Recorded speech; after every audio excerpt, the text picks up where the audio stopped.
En esta oportunidad vamos a hablar del concepto de déficit de fuerza. Este concepto se refiere a la diferencia que existe en la cantidad de fuerza aplicada al comparar dos situaciones concretas. En una situación tenemos un test específico en donde determinamos la forma en que vamos a aplicar la fuerza. Por ejemplo, como ha hecho Bouchetot en el año 93, midió la aplicación de fuerza en Newton en una acción isométrica, una acción estática voluntaria con respecto a la misma acción, pero realizada de forma involuntaria. Es decir, en lugar de la persona aplicar la fuerza controlando por su sistema nervioso central, la fuerza fue evocada por la conexión de electrodos utilizando un electroestimulador. La fuerza máxima involuntaria es siempre ligeramente superior a la fuerza máxima voluntaria. Entonces, la diferencia entre las dos situaciones fue llamada déficit de fuerza para la acción voluntaria. Los entrenados suelen tener menor déficit de fuerza, es decir, la cantidad de fuerza aplicada en la acción voluntaria suele llegar a ser muy próxima a la cantidad de fuerza aplicada en la acción involuntaria. La diferencia puede ser de un 5 a un 10%. Mientras personas menos entrenadas, con menor adaptación del sistema nervioso central, presentan diferencias mayores. La fuerza evocada por una situación involuntaria por la aplicación del electroestimulador suele llegar a ser entre un 20 y un 30% superior a la que ellos pueden generar cuando generan la fuerza, aplican fuerza por su propia voluntad. Este concepto no es nuevo, fue desarrollado por los rusos, o por lo menos presentado en la literatura del bloque soviético de hace muchísimos años, en los años 50 y 60, como déficit de fuerza aplicado a los ejercicios deportivos. En este caso, podríamos decir que el mejor ejemplo sería comparar la fuerza aplicada en newtons al realizar un gesto con un peso muy ligero, 40-50% con respecto al peso máximo posible de movilizar, en una sola acción. Cuando movemos el peso máximo, la condición para aplicar fuerza es mejor porque tenemos más tiempo, se mueve más lento, la fuerza sube en cuanto a la cantidad que se puede aplicar porque tenemos suficiente tiempo para alcanzar un pico máximo de fuerza. Mientras que con pesos submáximos, la fuerza aplicada, aunque es muy rápida, implica que el gesto se termine muy pronto. Entonces el tiempo para aplicar esa fuerza es menor. En el ejemplo siguiente lo vamos a analizar mejor. El déficit de fuerza, entonces, ha sido definido como la relación entre la fuerza en newtons en una condición específica con respecto a la misma condición, pero con una situación más favorable para aplicar fuerza. Es decir, más tiempo, movimiento más lento. La condición específica en este caso la tenemos a la izquierda, es un peso submáximo. La resistencia a vencer es submáxima, no es máxima. Está limitada por la técnica de ejecución. Hay un gesto que limita la forma en que se aplica la fuerza. La máxima va a ser la velocidad de ejecución, va a ser la máxima posible. Se le va a indicar al sujeto que aplique la fuerza lo más rápido posible, terminar el gesto lo más rápido posible y alcanzar la velocidad de movimiento en la forma más rápida posible.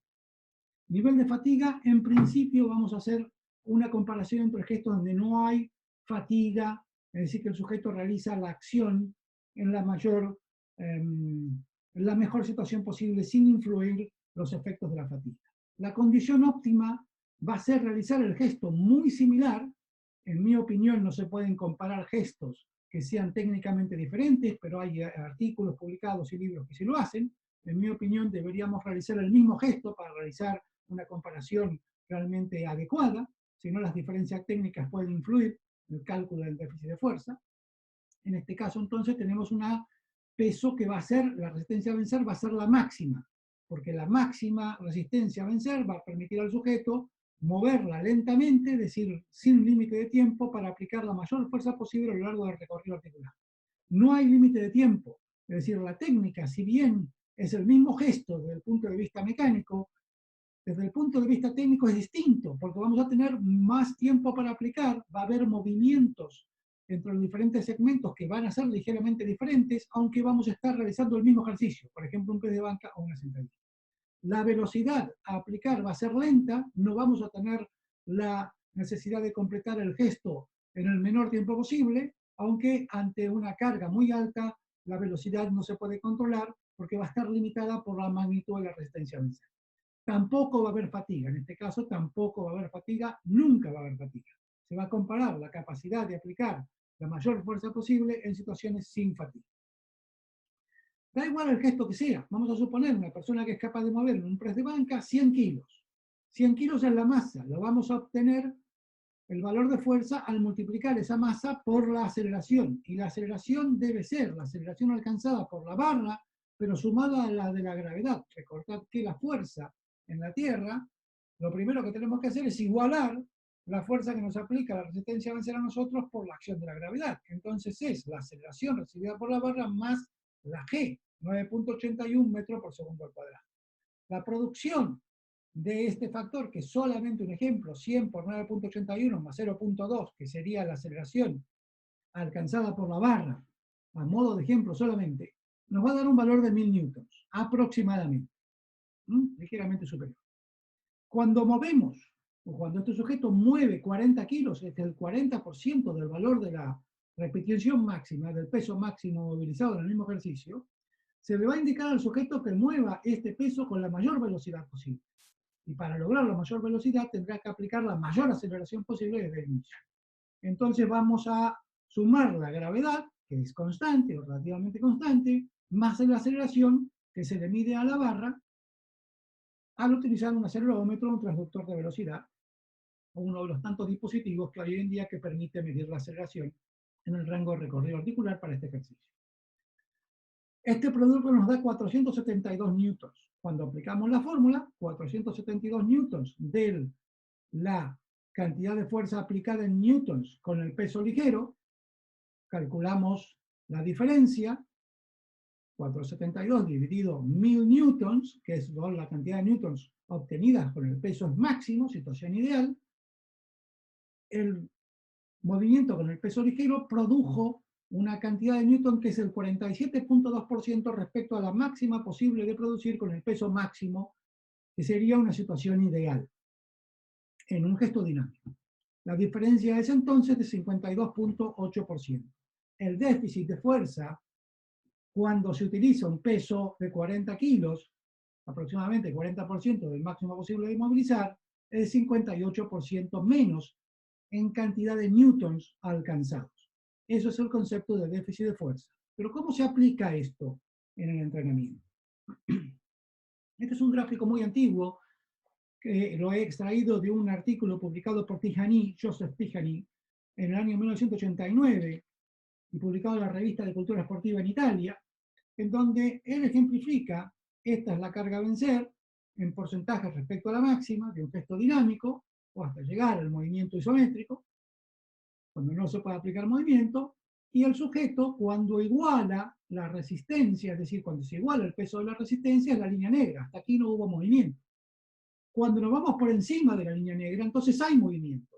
Y si aquí en lugar de poner velocidad o otro factor ponemos Newton, que lo hemos hecho muchas veces, utilizando los datos de un traductor o un acelerómetro, entonces vemos cómo, por ejemplo, con un peso del 30%, que digamos que es un peso mínimo o alrededor del mínimo que podemos utilizar para inducir beneficios para el entrenamiento de fuerza, ya la fuerza producida en newtons sube, llegando a ser en este ejemplo, según Tihany, cerca del 70% del máximo posible de alcanzar.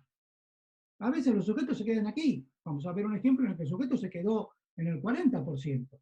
En el ejemplo anterior, con el 40%, nosotros nos quedamos alrededor del 58, del 60%, no llegamos al 70%. Esta capacidad de producir más fuerza aplicada sin necesidad de que se modifique la fuerza máxima es una capacidad entrenable que ha sido publicada en diferentes artículos utilizando deportistas de alto rendimiento. Lo dice Bosco, lo dice el mismo Baker, aunque ahora ya no lo dice, pero lo publicó en algunos artículos publicados en el Journal of Stress and Conditioning Research, diciendo que la capacidad neuromuscular de producir valores más altos de fuerza en Newton con carga submáxima es independiente de la capacidad de aumentar la fuerza máxima.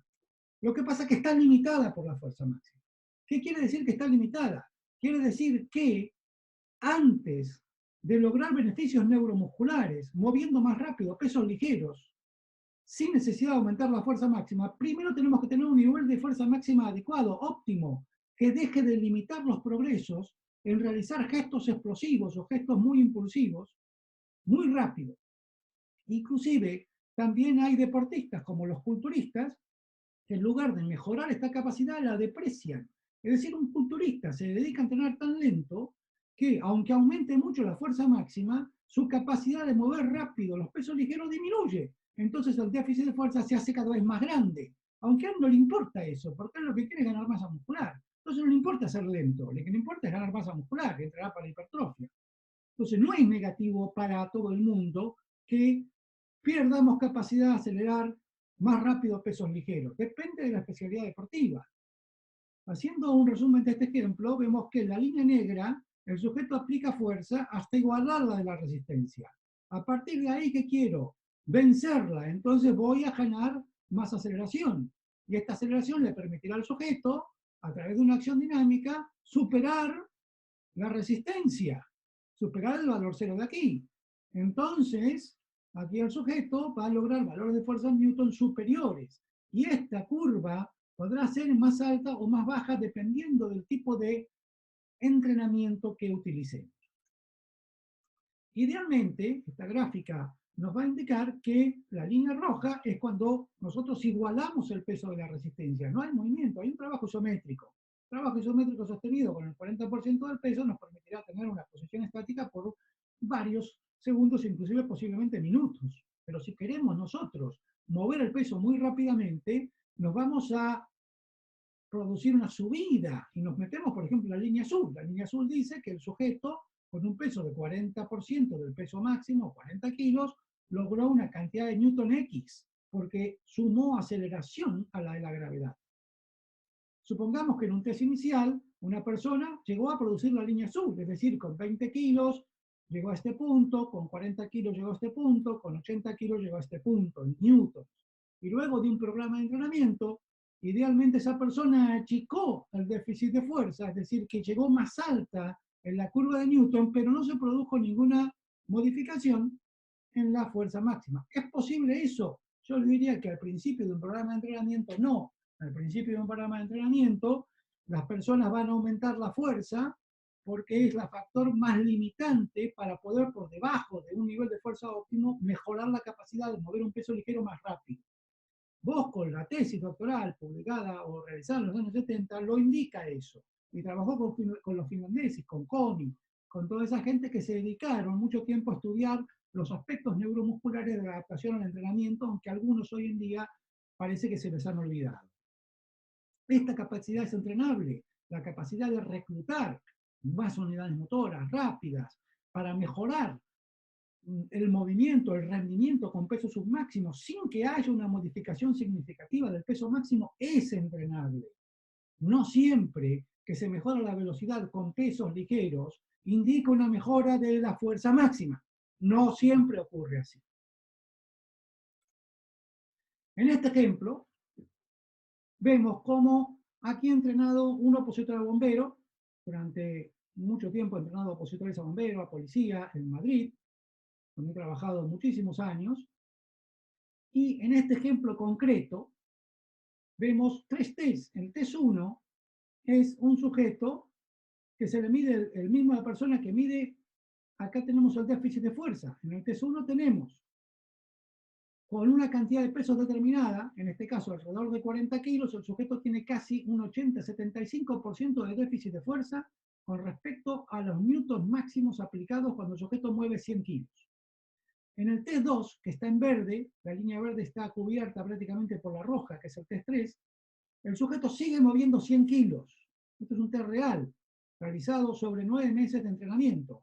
En 9 meses de entrenamiento, el sujeto no mejora la fuerza máxima. Tenía limitaciones importantes en mejorar la fuerza máxima. Aparte, tampoco queríamos mejorar mucho la fuerza máxima, porque el test de los bomberos era con 40 kilos. Y con 40 kilos, 40% el sujeto podría hacer un buen test. La fuerza máxima no significaba un factor limitante.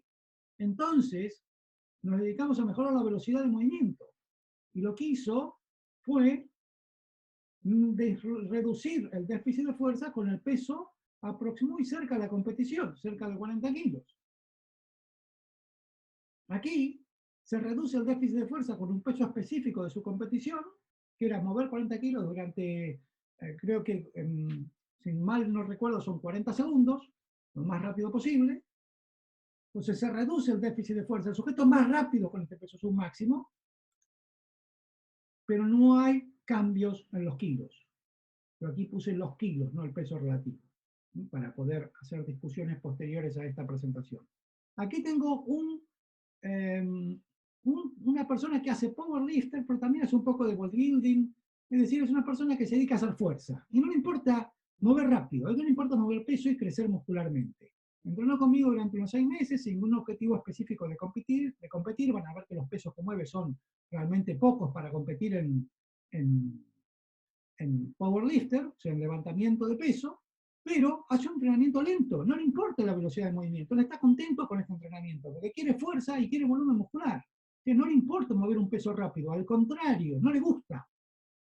Entonces vemos cómo en el test 1 el sujeto mueve 120 kilos, ¿bien? Con los pesos ligeros tiene un déficit de fuerza de casi el 70, 60, 50. Cuanto más abajo esté la línea, más déficit de fuerza hay, porque se está más lejos del valor cero. Él entrena, mejora la fuerza a 130 kilos, que está bien para una persona que tenía un peso inicial de 120, y el déficit de fuerza se inventa, es decir, que es más lento. Es mentira que cuando movemos más rápido el mismo peso es un máximo, eso determina automáticamente un aumento del peso. Si nosotros aplicáramos este criterio aquí, el sujeto mueve más lento sus 40 o 35 kilos, o sus 40 kilos aquí, o sus 50 kilos aquí, y resulta que yo aplico una fórmula para estimar el peso máximo, sería más débil, y no, mejora la fuerza. Si no es así, no es así.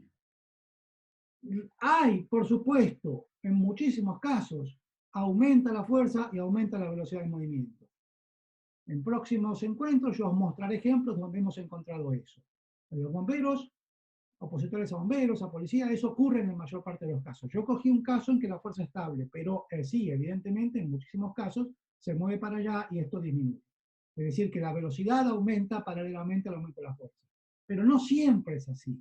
Vamos al culturismo, vamos a la gente que entra en gimnasia para fitness, en donde no importa la velocidad del movimiento, y eso no ocurre. Inclusive es al revés. Vamos a dejar esto abierto para un debate y seguimos trabajando, analizando la verdad, cuáles son las adaptaciones del entrenamiento de fuerza. Esto fue publicado por García Manso en el año 99, o está aproximado al libro de García Manso del año 99, que tiene varios libros sobre entrenamiento, sacado en su literatura de las lecturas que tuvo de la bibliografía rusa. Él explicó, bueno, los pesos relativos, la fuerza porcentual, que se llega con el 100% del peso relativo, la fuerza llega a ser el 100% de los núcleos posibles de aplicar, y el déficit de fuerza estimado como una referencia de cuál deberían ser los rangos en personas que entrenan y mejoran la fuerza con relación a mejorar o entrenar para fuerza rápida. Simplemente una orientación, para que vean que hay otros autores españoles muy respetados, con una trayectoria larga en el entrenamiento de la fuerza, que hablan de este concepto y lo han tratado de diferentes formas. Podemos estar de acuerdo, podemos disentir o no, pero no lo podemos negar.